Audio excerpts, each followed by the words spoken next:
Hello అండి అందరికీ welcome to Padma Prasad vlogs. Week అంతా హడావిడి పడే ఆడవాళ్ళకి నేను ఒక చిన్న చిట్కాలు చెప్తానండి. ఒక 6 చిట్కాలు. ఇవేంటివంటే వీక్లీలో మనం ఒక 3-4 గంటలు కష్టపడితే వీక్ అంతా కూడా అంత హడావిడి లేకుండా ఈజీగా పని ఎలా చేసేసుకోవాలో చూపించనా.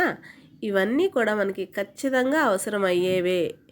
అందుకే నేను యూస్ చేస్తున్నాను. నేను మీతో కూడా షేర్ చేసుకోవాలనిపించి వీడియో షూట్ చేశాను. నేను వచ్చేసరికి చింతపండు గుజ్జుని ఇలా చేసేసుకొని డీప్లో పెట్టేసుకుంటానండి. చక్కగా అస్సలు పాడవదు. ఎప్పుడు కావాలంటే అప్పుడు గుజ్జు ఒక స్పూన్ అలా కర్రీలో కానీ పులుసులో కానీ వేసుకున్న పొరపాటున కూరలో ఉప్పు ఎక్కువైనా కూడా కొంచెం స్పూన్ చింతపండు గుజ్జు వేసేసి కలిపేస్తే కూర పర్ఫెక్ట్గా అయిపోతుంది. చిటికలో అయిపోతుందండి. అదే జనరల్గా మనం చింతపండు నానబెట్టి దాన్ని పిసికి రసం తీసి కూరలు వేయాలంటే కొంచెం టైం పట్టిద్ది కదా. చక్కగా ఒక 1/2 కేజీ చింతపండుని నేనైతే కనుక ఒక్కసారి వాష్ చేసి దాన్ని కొన్ని నీళ్ళు పోసి 2 ఉడుకులు రానిచ్చాక వేడి చల్లారేదాకా పక్కన పెట్టేసుకుంటాను. చూస్తున్నారు కదా, ఇప్పుడు వేడి చల్లారింది.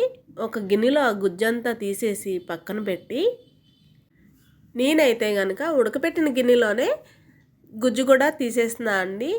ఎక్కువ వంటలు చేసుకుంటే మనమే తోముకోవాలి కదా, చూస్ చేసుకుందాం చక్కగా. అప్పుడు మనకు కొంచెం పని ఈజీ అవుతుంది. ఈ మాదిరిగా చిల్లీలు గిన్నెలు ఉంటాయి కదా, వీటిని ఇలా పెట్టేసుకొని కింద ఆ గిన్నె పెట్టి కొంచెం కష్టం అండి.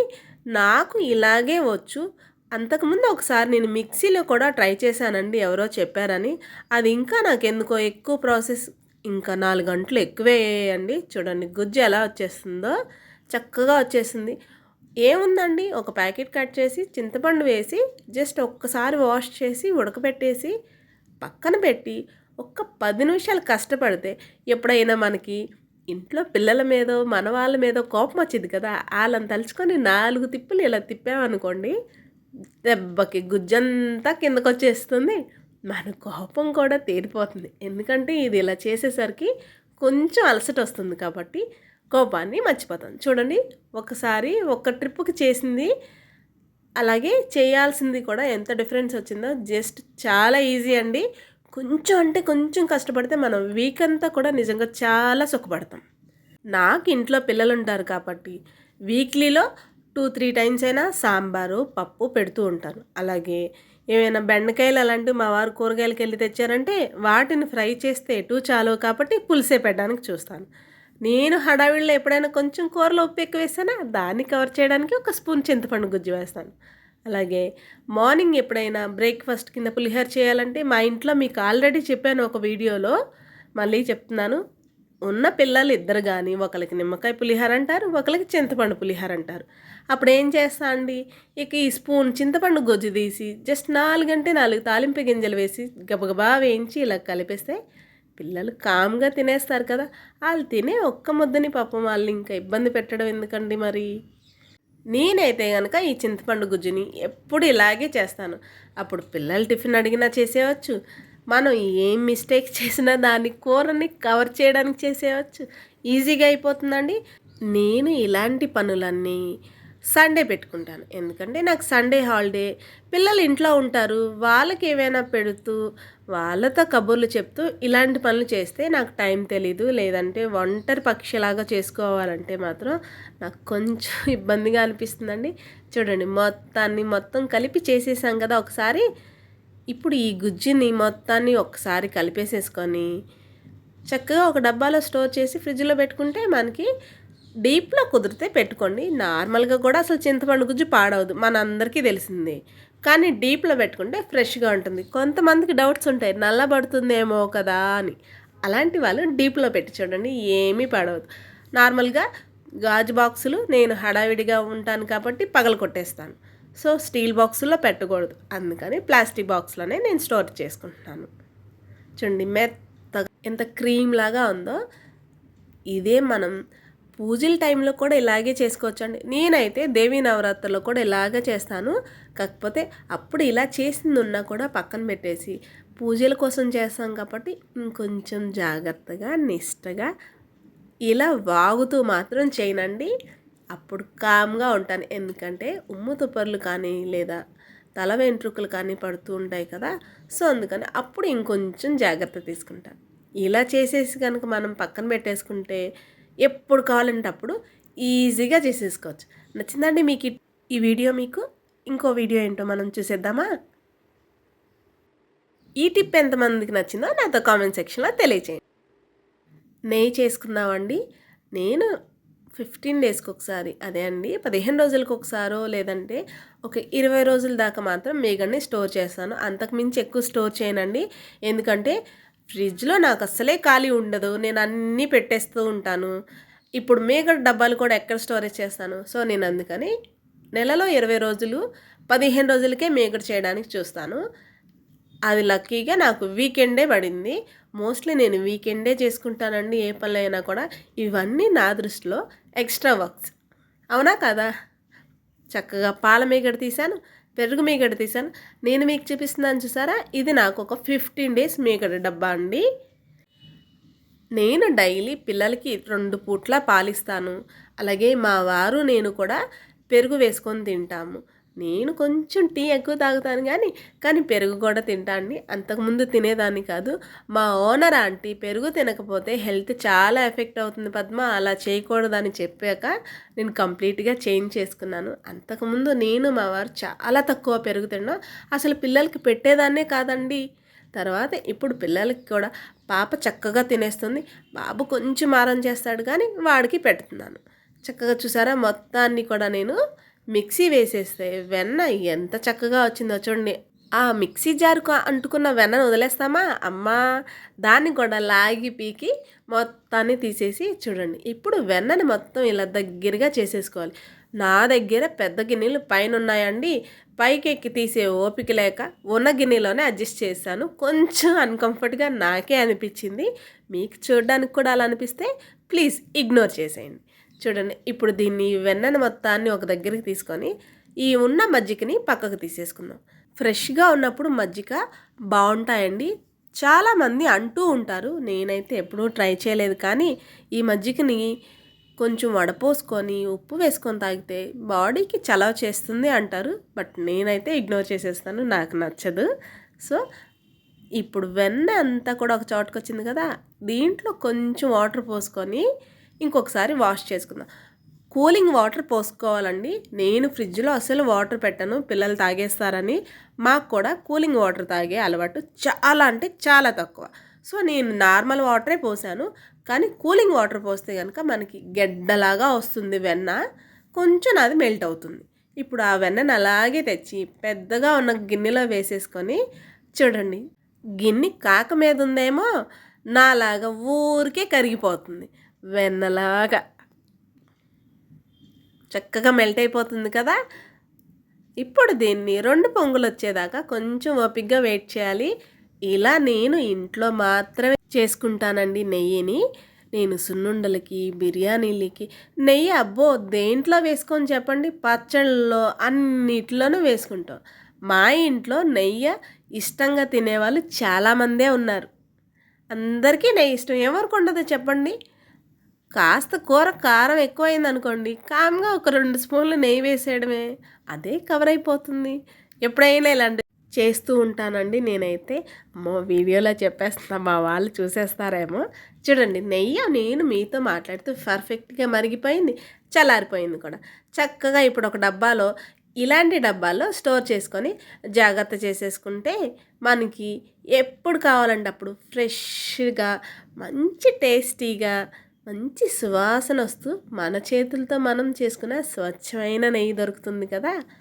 చూడండి ఎంత కమ్మగా ఉంటుంది. వేడివేడి అన్నంలో ఒక ముద్ద వేసుకొని, అలాగే దాంట్లో కొంచెం పచ్చడో కూర వేసుకొని ఇలాంటి కమ్మటి నెయ్యి వేసుకొని తింటూ ఉంటే ప్రాణం లెగిసి వస్తుందండి. మా బాబు స్టార్టింగ్లో నెయ్యి తినడానికి అస్సలు ఇష్టపడేవాడు కాదు. కానీ వాడికి ఎలా టేస్ట్ అంత ఇష్టంగా నచ్చేసిందో నాకే అర్థం కాదండి. ఇప్పుడు దేంట్లో అయినా నెయ్యి వేయాలి, వాడికి ఇష్టంగా తింటాడు. తప్పేముందండి, పిల్లలకి మంచి హెల్దీ ఫుడ్డే కాబట్టి మనం కొంచెం కష్టపడి ఇలా నెయ్యి చేసేసుకొని స్టోర్ చేసుకుంటే వాళ్ళకి ఎప్పుడు కావాలంటే అప్పుడు ఒక స్పూనో 2 స్పూన్లో వేసుకొని తినేస్తూ ఉంటారు కమ్మగా. మీకు ఇందాకలు చూపించిన సీసా ఫ్రిడ్జ్లో స్టోర్ చేసుకోవడానికి, ఇది డైలీ వేర్ యూస్ చేసుకోవడానికి రన్నింగ్లో పెట్టేస్తాను. లైక్ డైనింగ్ టేబుల్ మీదో లేకపోతే ఒక షెల్ఫ్లోనో. చూడండి, మనం ఓపిక్గా మేగడ్ని సేవ్ చేసుకొని చక్కగా ఒక వీకెండ్ ఇలా నెయ్యి చేస్తే ఎంత హెల్తీగా మన చేతులతో మనం చేసుకునేది ఆ తృప్తే వేరు కదా. నేను ఇదైతే కనుక ఇప్పుడు డైనింగ్ టేబుల్ మీద పెట్టేస్తాను. ఎంతమందికి నచ్చింది ఈ వీడియో నాతో కామెంట్ సెక్షన్లో తెలియచేయండి.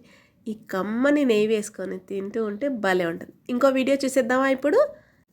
ఎందులోకైనా కమ్మగా అనిపించే అల్లం వెల్లుల్లి పేస్ట్. ఏ కూరలో అయినా ఒక్క అర స్పూన్ వేయండి, కమ్మగా ఉంటుంది. నేను అర కేజీ వెల్లుల్లిపాయలు, అర కేజీ అల్లం ఈక్వల్గా తీసుకుంటాను. చూడండి, అల్లాన్ని నీట్గా కడిగేశాను. వెల్లుల్లిపాయని ఇలా రెబ్బల కింద వలిచేసుకున్నాను. నేను వెల్లుల్లిపాయ ఉన్న పైన పొట్టు అసలు తీయనండి. ఇప్పుడు వీటిని సన్నగా ముక్కల కింద కట్ చేసేసుకుంటాను. అల్లాన్ని కూడా, అల్లం పైన ఉన్న తొక్కను కూడా ఏమాత్రం తీయను. మీకు నచ్చకపోతే తీసేసుకోవచ్చు, కానీ ఏం అవసరం లేదండి. మనం గ్రైండ్ చేసుకునే దాన్ని బట్టే ఉంటుంది. మెత్తగా గ్రైండ్ చేసేసుకుంటే సరిపోతుంది.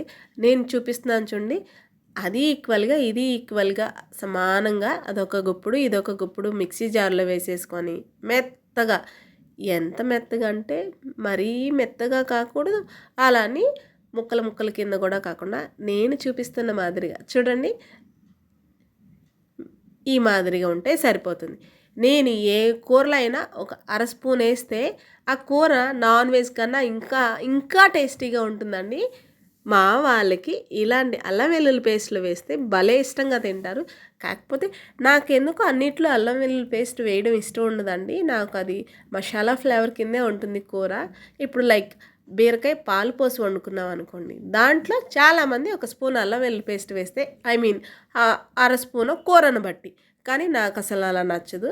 ఒక్కొక్కరిది ఒక్కొక్క టేస్ట్. నేను ఇలా దీన్ని మెత్తగా గ్రైండ్ చేసి ఇలాంటి ఒక డబ్బాలో స్టోర్ చేసేసుకొని చక్కగా డీప్ కింద ఉన్న ఒక ర్యాక్ ఉంటుంది కదా, దాంట్లో పడేస్తానండి.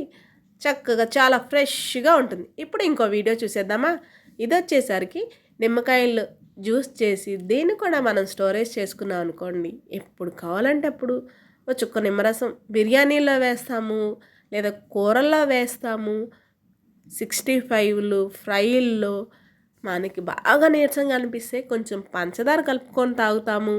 నాలాంటి లో బీపీ పేషెంట్స్ ఉంటే ఒక చెక్క నిమ్మరసాన్ని వేసుకొని, అదే అండి, ఒక స్పూన్ నిమ్మరసాన్ని వేసుకొని కొంచెం సాల్ట్ వేసుకొని తాగుతాము.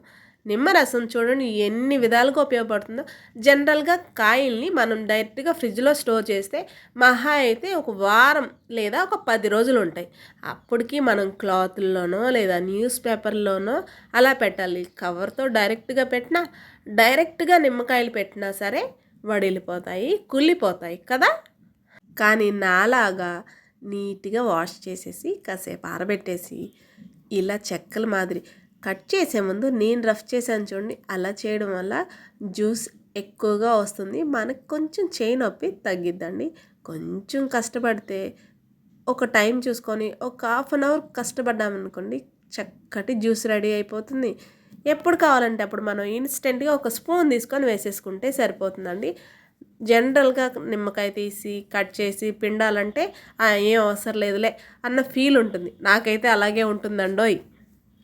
అందుకని నేనైతే కనుక ఇలా చూడండి, ఎంత చక్కగా కుదిరితే అంత చక్కగా మొత్తాన్ని జ్యూస్ పిండేశాను.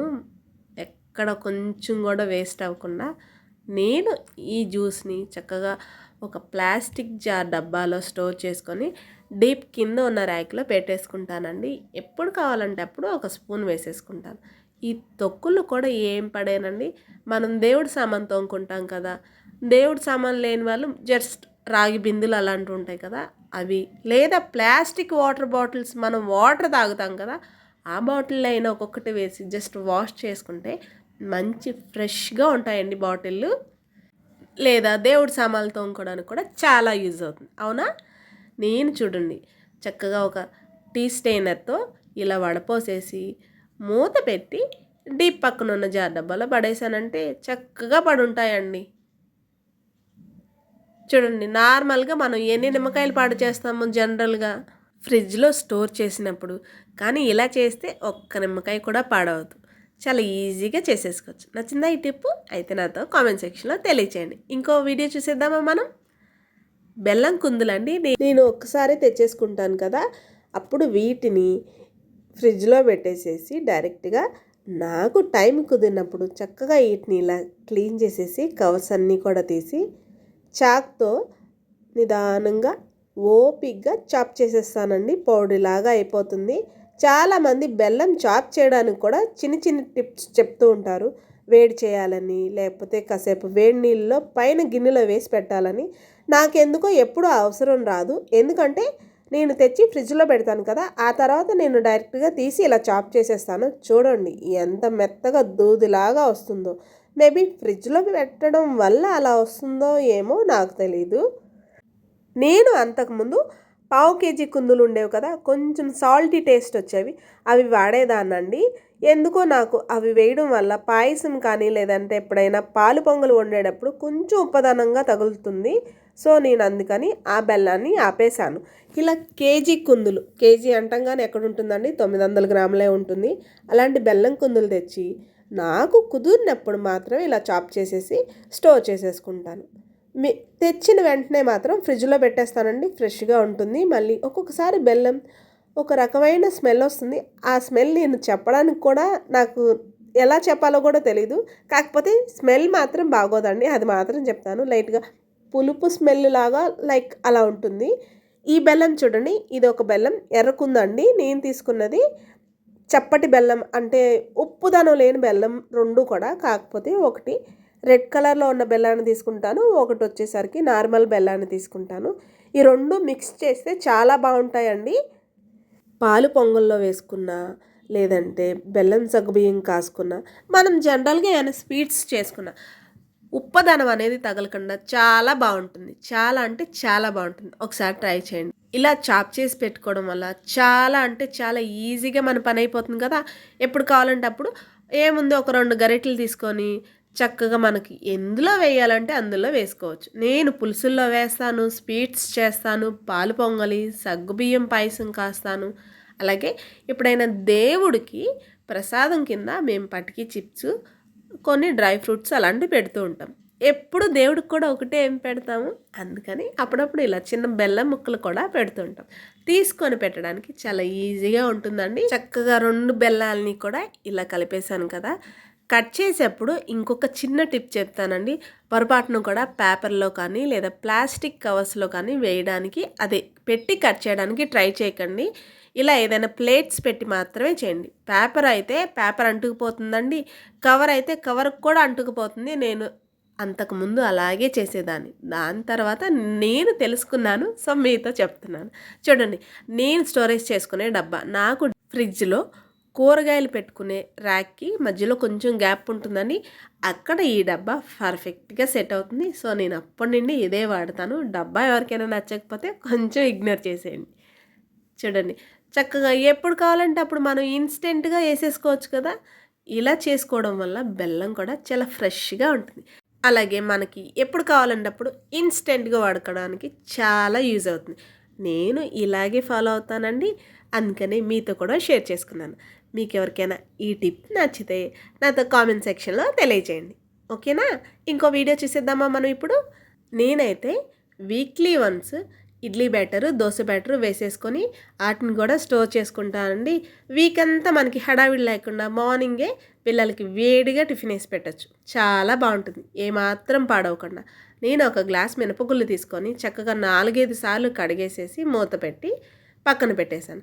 నేను ఇడ్లీకి మినపగుళ్ళు నానబెట్టినప్పుడే రవ్వ కూడా వేసేస్తాను అండి. రవ్వని 2.5 గ్లాసుల వరకు, ఒక గ్లాస్ మినపగుళ్ళు తీసుకున్నాను కాబట్టి 2.5 గ్లాసుల వరకు రవ్వని తీసుకొని రవ్వని కూడా 4-5 సార్లు నీట్గా కడిగి పక్కన పెట్టేసుకుంటాను. మీకు జోక్ చెప్పనా అండి, నేను పెళ్ళైన కొత్తలో నాకు రవ్వ కడగడం వచ్చేది కాదు. అంతకుముందు అసలు కడిగేదాన్ని కాదనుకోండి.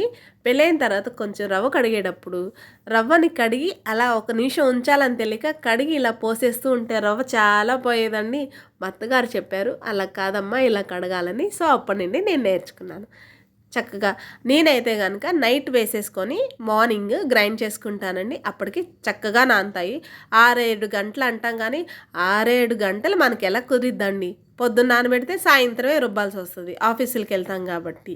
సో అందుకని ఇలా నానిన గుళ్ళుని నీట్గా కడిగేసేసి మెత్తగా గ్రైండ్ చేసి పక్కన పెట్టేసుకున్నా. ఇప్పుడు మనం రవ్వను కూడా నానబెట్టుకున్నాం కదా, నేను ముందే కడుగుతాను కాబట్టి పెద్దగా ఏమి కడిగే పని ఉండదు. జస్ట్ ఈ నీళ్లు వంచి ఇంకొకసారి నీళ్లు పట్టి వాటిని కూడా వంచేస్తాను. అంతకుమించి ఓకే, పిసికి అలా ఏం కడగనండి. జస్ట్ ఇప్పుడు మనం గ్రైండ్ చేసుకున్న మినప బ్యాటర్ ఏదైతే ఉందో దాన్ని నీట్గా మిక్సీ జార్లో లాగి పీకి ఇలా కలిపేసేస్తే మెత్తని దూదు లాంటి ఇడ్లీ వస్తాయండి. ఇడ్లీలో చాలామంది, నేను కొన్ని చోట్ల విన్నాను, చూశాను కూడా, అందుకే చెప్తాను. సగ్గుబియ్యం వేస్తారండి, మెత్తగా వస్తాయని. నేను ఎప్పుడూ కూడా అలా అస్సలు ట్రై చేయలేదు. జస్ట్ ఇలా ఈ రెండింటిని కలిపేసి మనం ఒక స్టీల్ డబ్బాలో స్టోరేజ్ చేసేసుకొని ఇప్పుడు నేను రాత్రి నానబెట్టాను, మార్నింగ్ గ్రైండ్ చేశాను. అలాగే గ్రైండ్ చేసిన దాన్ని ఒక డబ్బాలో స్టోరేజ్ చేసుకొని ఈవినింగ్ అంటే లైక్ నేను రాగానే చక్కగా ఫర్మెంట్ అయిపోతుంది. దాన్ని తీసి ఫ్రిడ్జ్లో పెట్టేస్తే చక్కగా మనకి ఎప్పుడు కావాలంటే అప్పుడు ఫ్రెష్గా ఉంటుంది. అలాగే చాలా దూదు లాంటి ఇడ్లీ వస్తాయండి. చూడండి, స్టీల్ డబ్బాలో చక్కగా స్టోరేజ్ చేసుకున్నాను. మీకు 1-2 సార్లు స్టీల్ డబ్బా అని ఎందుకు చెప్తున్నానో తెలుసా? నేను అంతకుముందు ప్లాస్టిక్ డబ్బాలే వాడేదాన్నండి. ఒకసారి ఏముంది, రీసెంట్గా పొంగల్ టైంలో పైకి ఎక్కినప్పుడు చూస్తే బోల్డ్ అని స్టీల్ డబ్బాలు ఉన్నాయండి. ఓకే, డబ్బాల కోసం ఎందుకు ఇలా పీక్కుంటానని చెప్పి అవి తీసి పక్కన పడేసి స్టీల్ డబ్బాలో వేస్తాను. నచ్చిందండి ఈ వీడియో? అయితే ఎంతమందికి నచ్చిందో నాతో కామెంట్ సెక్షన్లో తెలియచేయండి. మనం ఇంకో వీడియో చూసేద్దామా? ఒక గ్లాస్ మినపగుళ్ళు తీసుకొని 3 గ్లాసుల వరకు నేను రేషన్ బియ్యాన్ని తీసుకొని రెండింటినీ కలిపి వీటిని కూడా 4-5 సార్లు వాష్ చేశానండి. నేను అంతకుముందు డైరెక్ట్గా వేసి నానబెట్టేసి నెక్స్ట్ డే కడిగేదాన్నండి. నాకు మా చిన్నాడబడుచు చెప్పారు, ఇలా నువ్వు మినపగుళ్ళు వాడతావు కదా, నానబెట్టి వాష్ చేయడం వల్ల దాంట్లో ఏమైనా విటమిన్స్ పోతాయి. సో నువ్వు నానబెట్టే ముందే నీట్గా వాష్ చేసుకో అని చెప్పింది తను. సో నేను అప్పటి నుండి ఇదే ఫాలో అవుతాను. అంతకుముందు అయితే కనుక జస్ట్ వేసి నానబెట్టేసేదాన్ని, తర్వాత నెక్స్ట్ డే నీట్గా వాష్ చేసేసుకునేదాన్ని. చూడండి, నైట్ నానబెట్టుకున్నాను, మార్నింగ్కి చక్కగా నానాయి కదా, ఇంకొకసారి నీళ్ళు వంచేసి పక్కన పెట్టేసుకొని అట్లు దూదులాగా రావాలంటే నేనైతే కనుక ఇలా అటుకులు వేస్తానండి. 1 కప్పు అటుకులు తీసి వీటిని కూడా వాష్ చేసేసి చక్కగా పక్కన పెట్టేసుకొని అటుకులు మునిగేదాకా నీళ్ళు పోసుకొని పక్కన పెట్టుకుంటే మనం దోశ బ్యాటర్ గ్రైండ్ చేసే లోపల ఇవి కూడా నానిపోతాయండి. అటుకులు లేని వాళ్ళు, మరమరాలు కూడా లేని వాళ్ళు, ఇంట్లో అవైలబుల్గా లేవు అనుకున్న వాళ్ళు అన్నమైనా వేస్తారండి. నేను అన్నం వేస్తే దోశ కొంచెం కలర్ ఎక్కువగా వచ్చేస్తుంది, రెండో వైపు టర్న్ చేయడానికి కుదరదు అన్నం వేయడం వల్ల, అంత మెత్తగా ఉంటుంది. మరమరాలతో కూడా ఒకసారి ట్రై చేశానండి. వాటి వల్ల దోశ వేయంగానే వెంటనే అది ప్యాన్ హైలో ఉంటే కనుక మాడిపోద్దండి. చాలా అంటే చాలా క్విక్గా దోశ కలర్ చేంజ్ అయిపోద్ది. సో ఎందుకురా బాబు ఈ 2 గోళ్ళు అని ఇలా అటుకులకి షిఫ్ట్ అయిపోయాను. ఇది చక్కగా నేను చెప్పే మాట వింటుంది దోశ, నేను ఇది కంటిన్యూ అవుతాను. బాగా మెత్తగా కావాలన్న వాళ్ళు అన్నం వేయండి, లేదు కొంచెం దోశ కలర్ ఎక్కువగా కావాలన్న వాళ్ళు మరమరాలు వేసుకోండి. ఈక్వల్గా నాలాగా ఉన్న వాళ్ళైతే కనుక అటుకులతో అడ్జస్ట్ అయిపోండి, చక్కగా వస్తాయి. ఇవన్నీ ఎందుకో మేము నార్మల్గానే వేసుకొని తింటామంటారా? అలా అయినా చేయొచ్చు. కొంచెం దోశ గట్టిగా కరకరలాడుతూ బాగుంటుంది. నేను అంతకుముందు అలాగే ట్రై చేసేదానండి. ఇప్పుడంటే ఇలాంటివన్నీ కొత్త వచ్చాయి, కానీ మనకి పాతకాలం అంటే నేనేదో ముసలిదాన్ని అని కాదండి. జస్ట్ అంతకుముందు ఈ టిప్స్ అన్నీ ఎక్కడున్నాయండి? జస్ట్ బియ్యము పప్పు నానబెట్టి కడిగి రుబ్బేసామా, లేదా వాటిని దోశల్లాగా లేదా దెబ్బ రొట్టెలాగా వేసుకొని తిన్నామా అనేవాళ్ళం, అంతే కదా. నేను నా చిన్నప్పుడు స్కూల్కి వెళ్తే మా అమ్మగారు అలాగే చేసి పెట్టేవారు, నేను అలాగే తినేదాన్ని.